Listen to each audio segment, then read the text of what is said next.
She loved to dance. That's what everyone remembers first. Always smiling, always moving to music that made her feel alive. Michael Jackson, Big Time Rush, Justin Bieber, even old Elvis ballads. It didn't matter what was playing. Her body responded with joy. Her neighbors saw her on the sidewalk that morning, spinning, giggling, showing off the moves she'd practiced over and over in front of her mirror. It was a cold December day, but she wore a red t-shirt and jeans like summer had never ended. She waved at people passing by, eyes bright. She had just cleaned her apartment. Everything was in order, DVDs alphabetized, counters wiped down, bed sheets tucked in tight. She was proud of that little space. It was hers. After years of growing up in her parents' care, she had finally taken the big step, her own place. Independent, thriving, 23 years old, glowing with a sense of purpose. But hours later, her father would walk through that same apartment door and find silence. The kind of silence that punches you in the stomach before your brain can catch up. Her shoes still by the door. A chair knocked over. Cabinet doors hanging open. The unmistakable smell of Lysol hanging heavy in the air, like someone had tried to erase something they could never take back. Her body was found in her bed. Blankets pulled up to her chin. A plastic bag over her head. A red shirt, her favorite, tied tightly around her neck. She hadn't just been killed. She had been erased, violated, left as if she were a thing to be thrown away. The man responsible lived just upstairs. They had exchanged waves. She had even danced for him once, giggling as she mimicked the king of pop right there in the hallway. She trusted him. She didn't understand what he was capable of. How could she? No one did. But the evidence told a story her voice never got the chance to finish. Fingerprints, blood, DNA, and a web of lies that fell apart under the weight of cold facts and a father's grief. This is the story of Melia Jones, and how the joy she brought into the world was met, one ordinary afternoon, with cruelty beyond reason. This case isn't about mystery. It's about truth, uncomfortable, brutal, and unforgettable. And it demands to be told. Melia Angelique Jones was born in Puerto Rico on a warm July day in 1998. From the beginning, she stood out, not because of her Down syndrome, but because of her energy. There was a joy in her that refused to dim. As a child, she clung to music the way some kids clung to toys. She'd hum melodies before she learned how to pronounce full sentences. Her parents, Mark and Evelyn, noticed early on that she didn't just listen, she performed.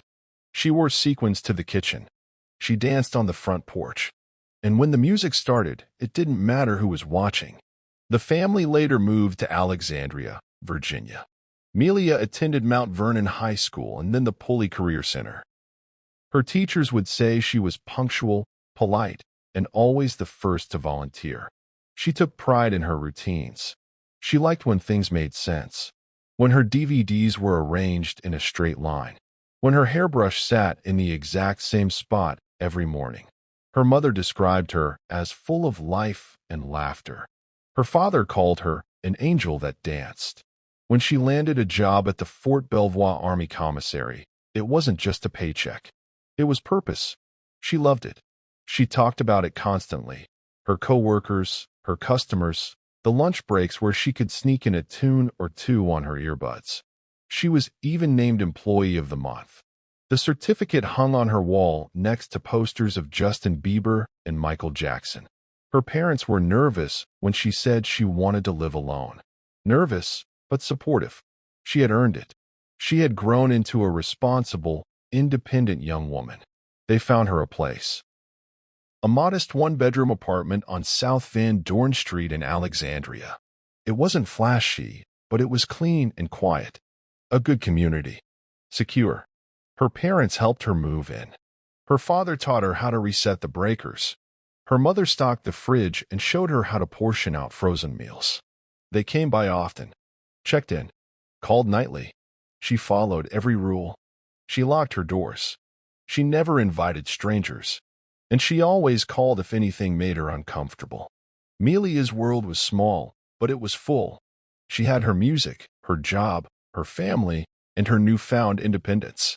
She had neighbors she smiled at in the hallway. She had routines that gave her confidence. And then there was David Cunningham. He lived in the same building. He was 36 years old, kept to himself, passed her now and then on the stairs. He told the police later that they were friendly, that he'd flirt sometimes.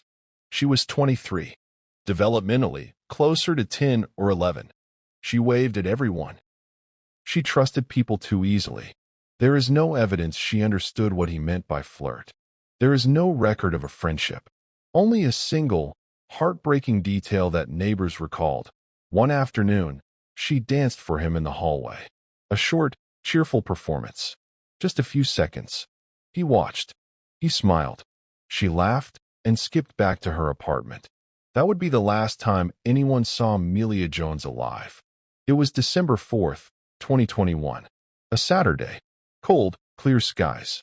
She had cleaned her apartment earlier that day. She had made plans for the weekend. She had spoken to her mother that morning and ended the call, like always, with, "I love you." That night, everything changed. And the hours that followed would leave a family shattered, a community shaken, and investigators racing to find out what really happened behind the closed door of apartment 214. Sunday morning came, and the phone didn't ring. Melia called her parents every day. If she was running late, she sent a text. If her battery was low, she let them know. That silence, on its own, was already loud. Her father, Mark, tried not to panic. Maybe she overslept. Maybe she left her phone at work. But by afternoon, when calls went unanswered and texts stayed unread, the doubt turned to dread. He drove over. It was a 20-minute ride, but every red light stretched longer than it should have. When he pulled into the lot outside her building, the air felt wrong. He noticed her curtains hadn't moved. Her car was parked neatly in its spot. Lights off. No sound. He knocked. Called her name. Nothing. Then he used his key. The apartment was too clean. The kitchen was too quiet. It smelled of cleaning chemicals, not the soft citrus kind Melia used, but sharp, sterile. A scent that tries to mask something. A scent that says more than words ever could. He found her in the bedroom, tucked under her blankets, like she had gone to sleep.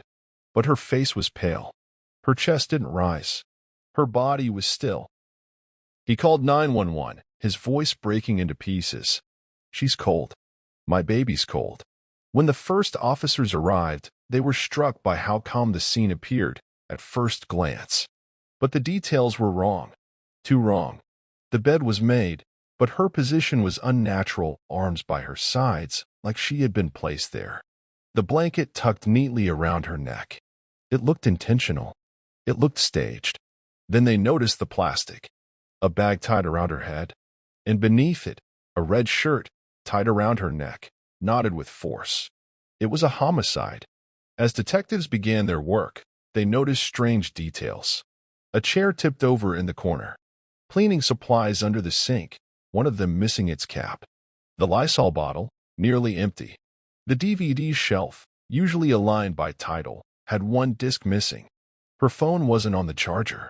They found it under the bed, battery drained. Her wallet was untouched. No signs of forced entry. No broken locks. Nothing stolen. Whoever did this, she knew them, or trusted them enough to open the door. It wasn't long before police turned to the building's security footage. December 4th, 5:36 p.m. A man entering her unit. Alone. Heavy-set, dark-skinned, wearing a gray hoodie and black sweatpants. He moved with confidence. No hesitation. Just walked straight in. At 6:04 p.m., he left. Something about his walk had changed. More urgent. His sleeves were pushed up. He carried something under one arm, a white garbage bag. He didn't look back at the camera. They froze the footage.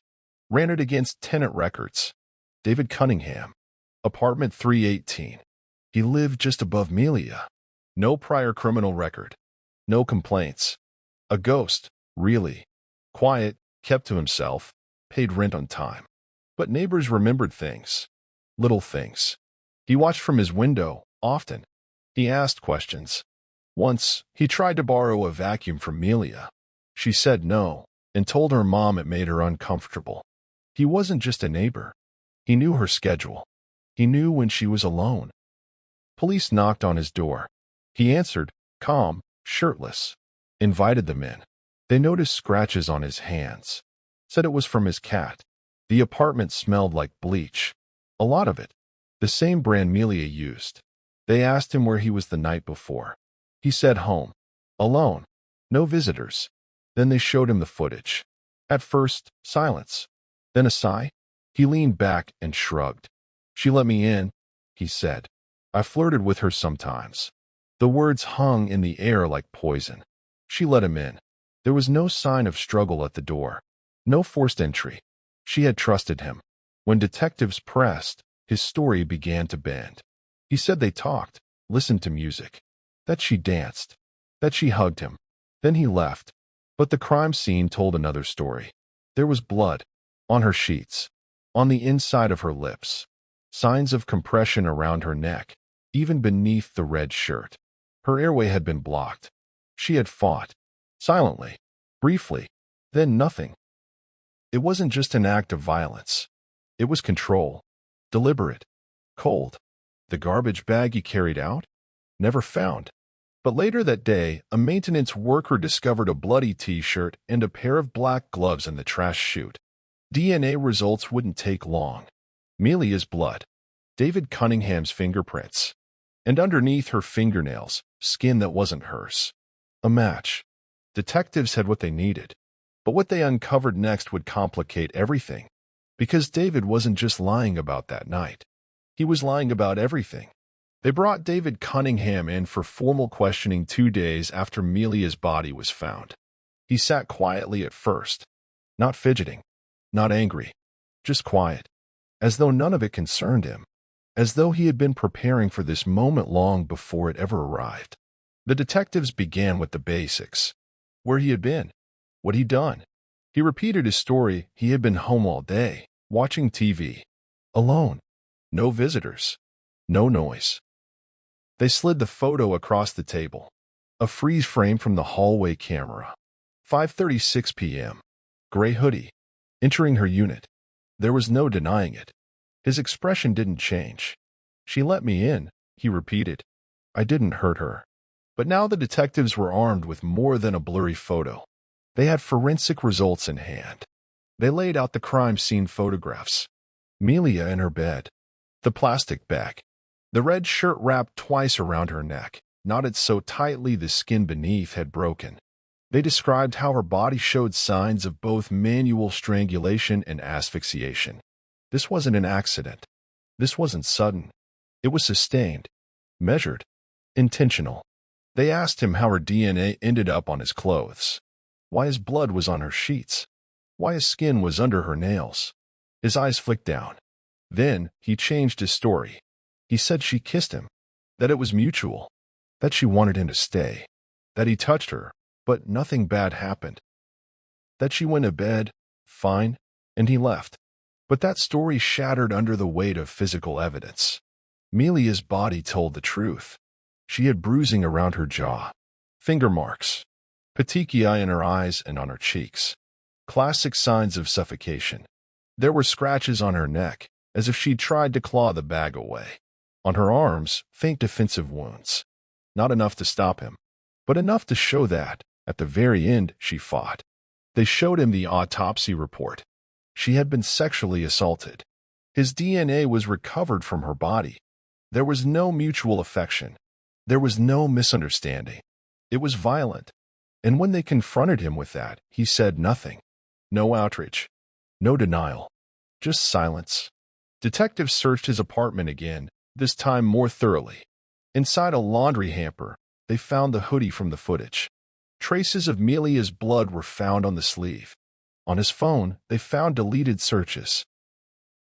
How to erase fingerprints, how long does DNA stay on body, can cops trace trash? They also found images, screenshots of Melia's Facebook profile. Her dance videos. Pictures of her in her commissary uniform. He had been watching her.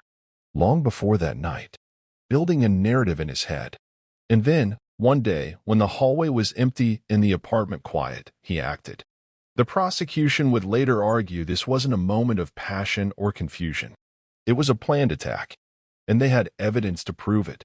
On December 3rd, one day before Melia was killed, he searched how to talk to slow girls and how to get in girls' apartment without her parents knowing.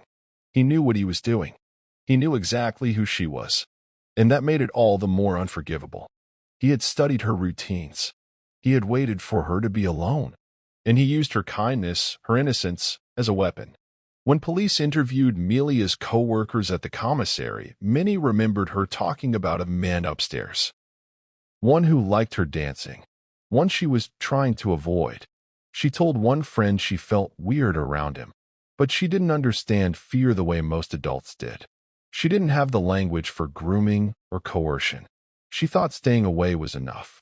She didn't realize he was watching her every step. The case moved quickly. The community was devastated. Local news stations covered the story with grief and disbelief. People brought flowers to her apartment door. Notes, balloons, a pair of dancing shoes. Melia's story struck a nerve, not because of the violence alone, but because of who she was. A woman who did everything right, who worked hard, who loved her life, and whose trust was shattered by a man who saw her as nothing more than a target. The evidence against David Cunningham was overwhelming. Still, he pled not guilty, as if the facts could be erased, as if the truth could be bent. But the trial would prove otherwise.